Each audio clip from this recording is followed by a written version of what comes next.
Yannick Ponce, bonjour. Bonjour. Vous êtes le fondateur de Viva Street, aujourd'hui le deuxième site internet de petites annonces gratuites derrière Le Bon Coin. Comment se compose la rubrique immobilier Viva Street entre les annonces des particuliers et celles des professionnels? Les professionnels sont en train d'augmenter, mais globalement 50% particuliers, 50% professionnels. 50% pour quelle raison? Au départ, quand on a lancé Viva Street, en fait, les particuliers étaient très prépondérants et petit à petit, les professionnels sont venus sur le site car nous générons un nombre de contacts très important pour eux. Et vous voulez conserver cette proportion? Non, si ça augmente, c'est tant mieux pour les professionnels. Comment se porte la section immobilière de Viva Street sur le marché français par rapport aux autres marchés sur lesquels vous êtes implanté? La section immobilière de Viva Street en France porte très bien. En classement, on doit être le deuxième ou troisième site en France par le nombre d'annonces et bientôt par le nombre de visites. Vous avez la section IMO qui a une croissance également assez phénoménale, plus de 40%, et la section auto. Comment faites-vous la différence par rapport à un site de petites annonces gratuites comme Le Bon Coin? Nous n'avons pas du tout la même approche.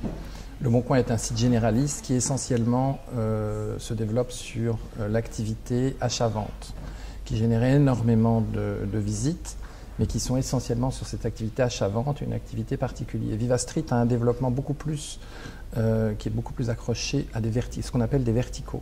Donc la section emploi, la section IMO et la section auto. Grosse différence. Votre modèle économique, quel est-il? C'est le modèle du freemium, d'une manière générale, et ça c'est pour les particuliers. Pour les entreprises, c'est en général un système payant, donc pour les professionnels on va dire, c'est un système payant, mais avec la possibilité d'utiliser le site et de vérifier l'utilité du site avant de payer.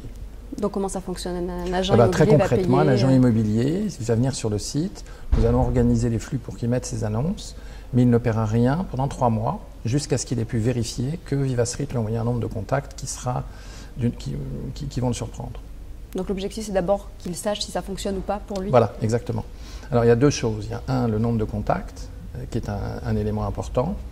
Et ce qui nous concerne énormément, c'est la qualité des contacts, et notamment par rapport à d'autres sites.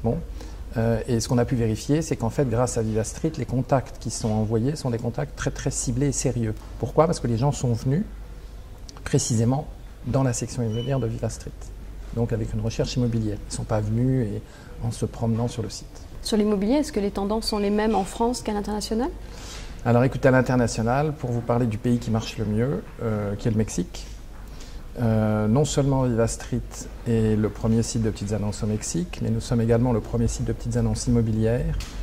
Et pour vous donner un ordre d'idée, nous devançons le vertical mexicain le plus développé.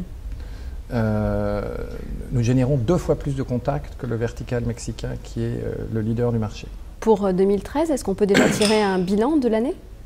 Comme je vous le disais, on a déjà une croissance extraordinaire à l'étranger, au Mexique, au UK et en Belgique, où nous avons des chiffres plus 80% au Mexique, 60% en Angleterre et 40% en Belgique.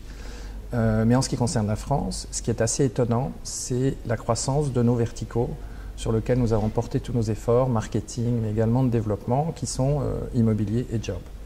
Est-ce qu'il y a de nouveaux pays dans lesquels vous souhaitez vous implanter? Non, nous allons continuer de développer les pays dans lesquels nous sommes et nous allons porter nos efforts de manière très précise encore. Nous allons continuer sur la France et notamment dans l'immobilier. Alors, précisément pour répondre à cette question, ce qui est assez intéressant, si vous voulez, c'est que si vous avez beaucoup de pays et beaucoup de catégories, au fond, vos efforts marketing sont un petit peu dilués.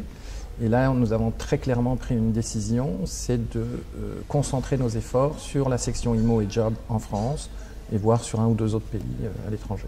En tant que site immobilier, entre 2012 et 2013, nous sommes passés de la 10e place en France à la 6e place, d'après Nielsen. Merci Yannick Ponce d'avoir répondu à nos questions. De rien, merci.